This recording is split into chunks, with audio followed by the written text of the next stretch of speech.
Thank you, Mr. Chair. And if the Minister is amenable, I'd like to go back and forth. You bet. If I may. Thank you very much. Thank you for being here, and thank you to your officials for joining us.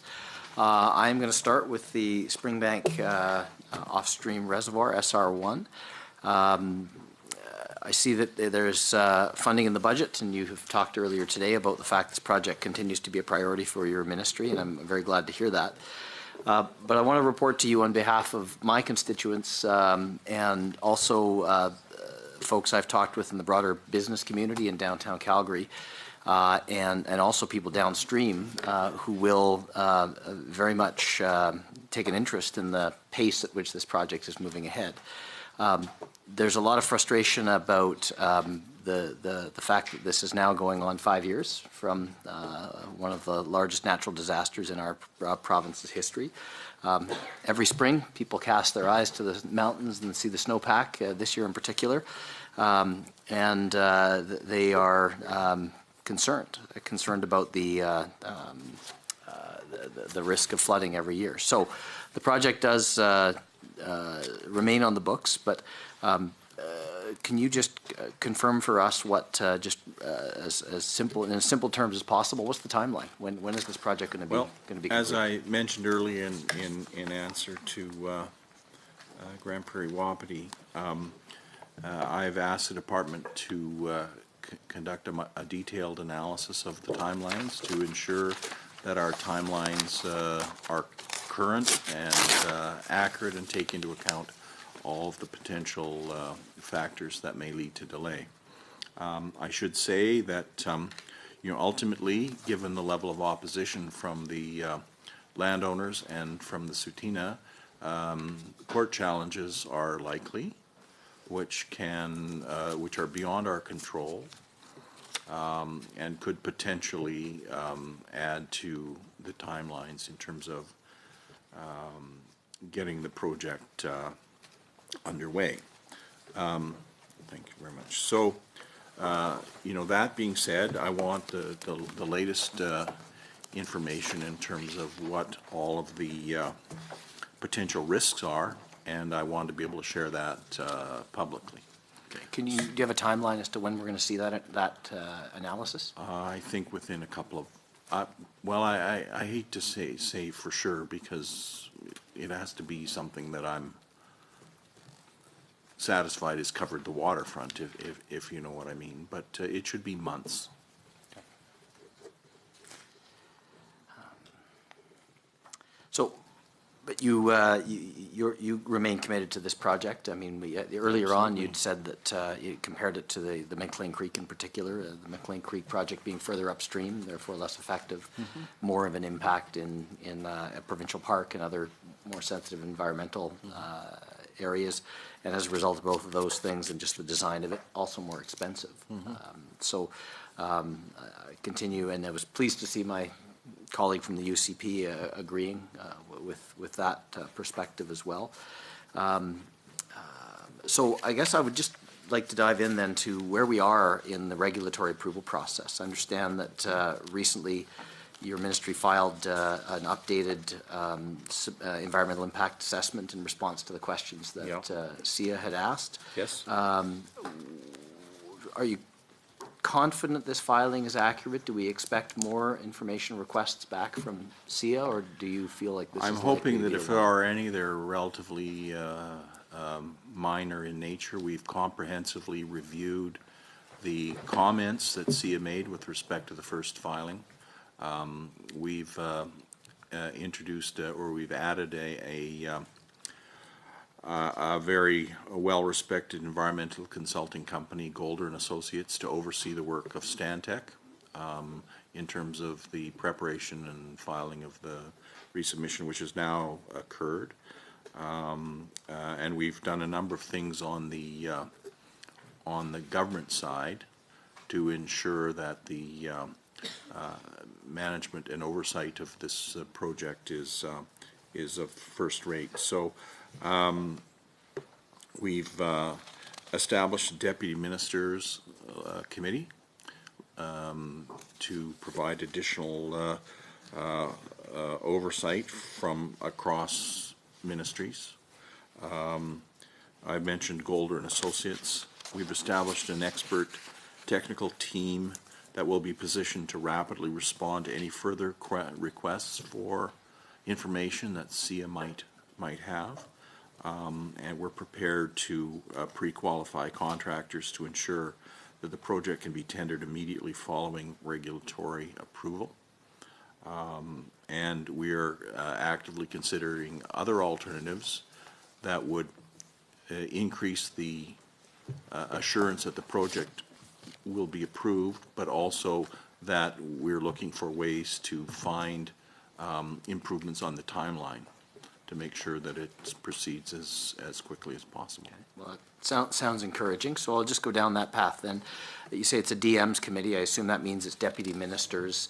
Mr. Day, and I assume is part of that committee. Yes, absolutely. And is that deputy ministers from a variety of departments? Yes, I think Environment and Parks, Justice, and Treasury Board are all represented on that committee.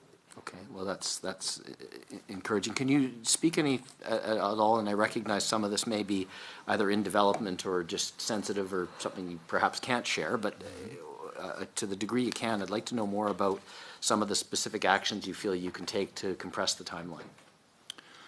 Well, you know, I'm waiting to get recommendations with that. Normally you will require regulatory approval before proceeding with expropriation, which is one of the things. So if there's alternatives to that, that's something that we would be prepared to consider. Okay. And obviously I've asked the Justice Department for, you know, a detailed analysis of the potential legal risks that we might run from opponents to the project as well. And that's fair. And you know, one thing I want to state as clearly as I can is I'm very sensitive to the concerns of landowners in the Springbank area that will be directly impacted. And I sincerely wish there was another way that we could move forward with this particular project or a project that is as effective, timely, cost effective. But unfortunately, when the broader public interest is at stake, that sometimes means the government needs to acquire either through negotiation or at times through expropriation private property, and that process needs to be fair, yes, in accordance with the law. And certainly everything I've seen so far tells me that this project absolutely meets the public interest because it addresses the economic well-being of probably 1 million Calgarians and perhaps beyond, and including residents both within Calgary and downstream. And unfortunately, that means sometimes the government needs to acquire that, some private property. So it sounds like you've somewhat answered my question, but it sounds like you are considering options around expropriation that would not perhaps mean we need to wait for the regulatory process? I don't really feel comfortable commenting on that because I haven't received the advice yet. No, that's fair. I should say that I've met with, of course, certainly with the mayor quite a while ago. Met with the Sutina on this matter, but I've also met with the Calgary Chamber of Commerce, Calgary Economic Development, the Stampede, all of whom are vitally interested in this because this is not just affecting a handful of wealthy homeowners, which I think is how it's been kind of prepared, wealthy landowners versus wealthy, but it actually has the impact on the entire city of Calgary and the downtown of Calgary, which is the economic, I don't know what it is. Economic engine of southern Alberta.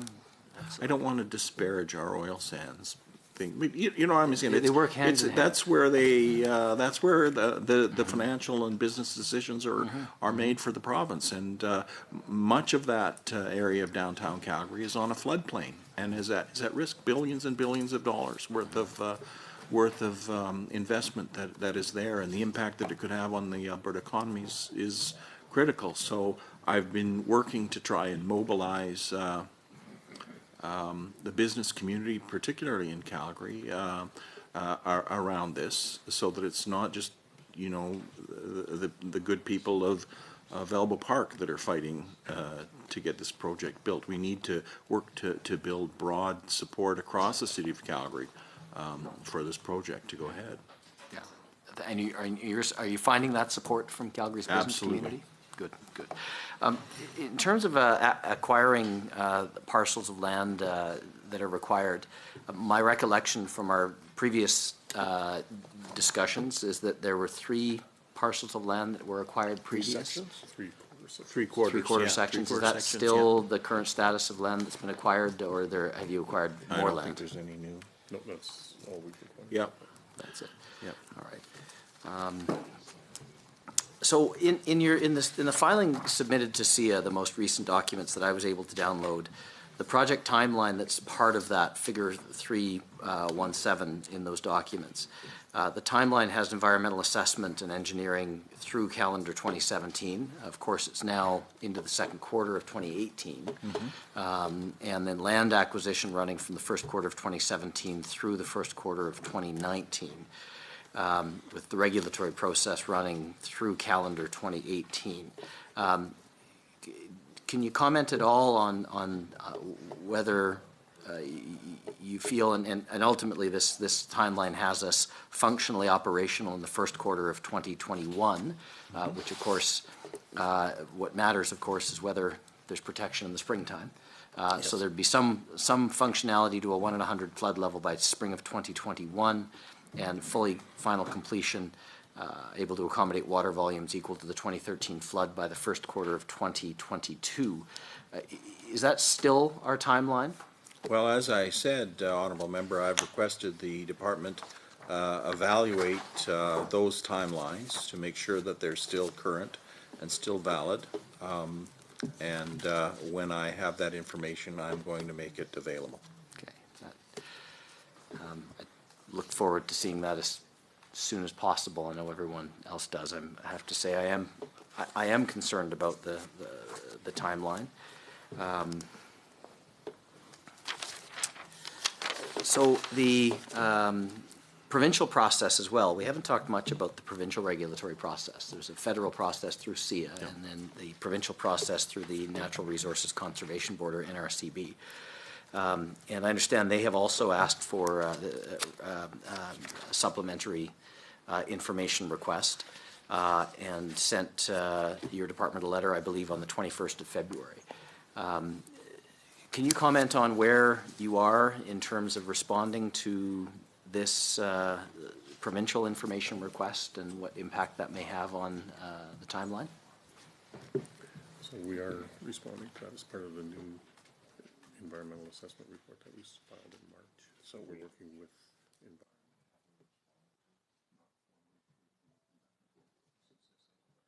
There's ongoing discussions with the NRCB in terms of the information that they've asked for with Alberta, through Alberta Environment. Okay. There has not been a formal response to their letter, but there has been discussion. We're waiting for our colleagues in Environment and Parks with respect to direction there. And it's been included in the updated environmental. And that has all been included in the updated environmental assessment as well. So the information requested from NRCB was included in the updated environmental assessment that was submitted to SIA, is that correct? Yes. Okay. Is there more information then to be submitted to the NRCB before? I guess what I'm asking really is what is the trigger point at which we can expect to see public regulatory hearings on this project? Can I? Yep, please. Yep. My deputy will respond to that for sure. So we've submitted the revised environmental assessment, impact assessment report to both SIA and to Alberta Environment and Parks, who reviews the report and the material on behalf of NRCB. And both Environment and Parks and SIA have committed to doing those reviews within 1 month following the time of submission. So by the end of April, we should have back any comments from both agencies on the resubmitted environmental impact assessment. And then from there, if we will then, and again, I guess I'm curious where things stand in terms of SIA. They've got their 365-day clock that they must do the review within. I know that clock is not ticking now because they've requested supplementary information. Yeah. But once they've accepted the revised filings, does that clock start ticking? Well, there's the 1 month period that they take to examine the material for its completeness and so on, and then provided that that's satisfactory, this clock then starts again. And there's that many days left on the clock. 315 days to go. 315, 315? Okay, good. All right. But you know, it's a bit like the clock at the end of a hockey game. Doesn't go as quickly as you might like, depending on It the score. stops from time to time. It does it? I see. I'm glad you spelled that out for me. Thank you.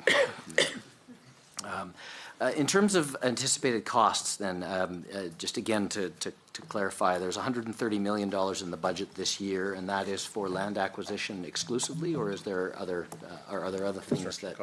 Some engineering costs as well. Yeah, there's some engineering costs as well. The total project cost is 432. Construction of that, construction engineering is 432, construction and engineering 292, and land purchases $140 million. Now, that we've offered at the landowner's request to buy entire parcels of land.